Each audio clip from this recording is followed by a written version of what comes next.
জুবিনে তেনেকুৱা এজন তেওঁৰ নিচিনা পৃথিৱীত কোনো নাই আমি কান্দিছোঁ তেওঁৰ কাৰণে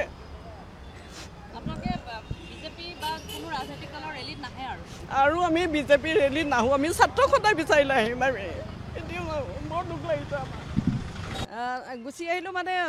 যেতিয়া প্ৰলভলোচন দাসে ক'লে যে আমি আন্দোলন কৰিব অহা নাই তেনেকৈ ক'লে কথাটো শুনি বেয়া লাগিছে আমি জুবিনৰ কাৰণে আমি কান্দিছোঁ আমি জুবিনৰ কাৰণে আমি কিমান হেৰি কৰিছোঁ তেনেকৈ ক'ব নাপায় নহয় কি কৰিবলৈ আহিছে আমি নাচিব আহিছোঁ নেকি ৰাস্তাত আমি কৈছে আমি আন্দোলন কৰিব অহা নাই তেনেকৈ কৈছে কিয় ক'ব লাগে তেনেকৈ কথা বেয়া পাই গুচি আহিছোঁ জুবিনৰ কাৰণে আমি কান্দিছোঁ ন সেইকাৰণে কি কয় নাযাওঁ মই যাম ছাত্ৰ সদায় যদি বিচাৰে তেতিয়া যাম এনেকৈ হেৰি বিজেপি পাৰ্টি কিবা পাৰ্টি এনেকৈ আমি নাযাওঁ তেওঁলোকে কি চৰকাৰৰ ওপৰত চৰকাৰ মানে দুখ এৰাব বিচাৰি আছে তেওঁলোকে জুবিন গাৰ্গৰ কাৰণে ভাল চিন্তা নকৰে নেকি তেওঁলোকে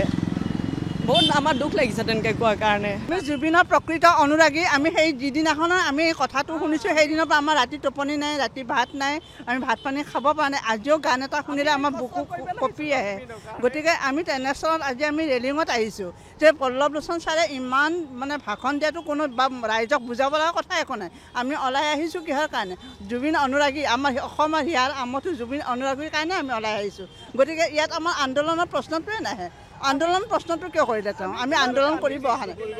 হা এতিয়া পলিটিক্স নকৰিবা বন্ধু আৰু এই গানটো জুবিন আমাক লিখিয়ে দি গৈছে এইটো শুনাই থৈ গৈছে এইটো পলিটিক্স আমাৰ লাগিছে তেনেকৈ আমাৰ খেলটো বেলেগ যেন লাগিছে আপোনাক গুচি আহিছে আমাক ন্যায় লাগে আমাক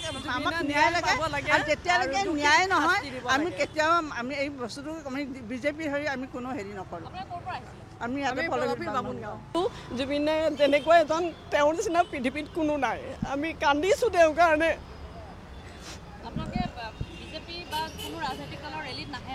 আৰু আমি বিজেপি ৰেলীত নাহোঁ আমি ছাত্ৰ সদায় বিচাৰিলে আহিম আমি এতিয়া বৰ দুখ লাগিছে আমাৰ গুচি আহিলোঁ মানে যেতিয়া প্ৰলভলোচন দাসে ক'লে যে আমি আন্দোলন কৰিব অহা নাই তেনেকৈ ক'লে কথাটো শুনি বেয়া লাগিছে আমি জুবিনৰ কাৰণে আমি কান্দিছোঁ আমি জুবিনৰ কাৰণে আমি কিমান হেৰি কৰিছোঁ তেনেকৈ ক'ব নাপায় নহয় কি কৰিবলৈ আহিছে আমি নাচিব আহিছোঁ নেকি ৰাস্তাত আমি কৈছে আমি আন্দোলন কৰিব অহা নাই তেনেকৈ কৈছে কিয় ক'ব লাগে তেনেকৈ কথা বেয়া পাই গুচি আহিছোঁ জুবিনৰ কাৰণে আমি কান্দিছোঁ ন সেইকাৰণে কি কয় নাযাওঁ মই যাম ছাত্ৰ সদায় যদি বিচাৰে তেতিয়া যাম এনেকৈ হেৰি বিজেপি পাৰ্টি কিবা পাৰ্টি এনেকৈ আমি নাযাওঁ তেওঁলোকে কি চৰকাৰৰ ওপৰত চৰকাৰ মানে দুখ এৰাব বিচাৰি আছে তেওঁলোকে জুবিন গাৰ্গৰ কাৰণে ভাল চিন্তা নকৰে নেকি তেওঁলোকে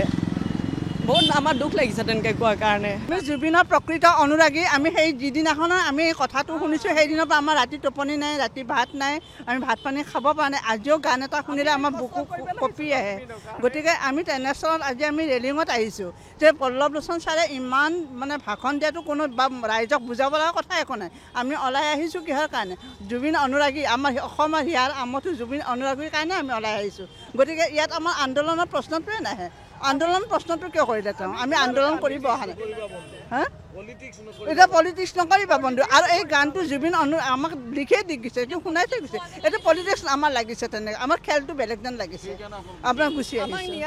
আমাক ন্যায় লাগে আমাক ন্যায় লাগে আৰু যেতিয়ালৈকে ন্যায় নহয় আমি কেতিয়াও আমি এই বস্তুটো আমি বিজেপিৰ হৈ আমি কোনো হেৰি নকৰোঁ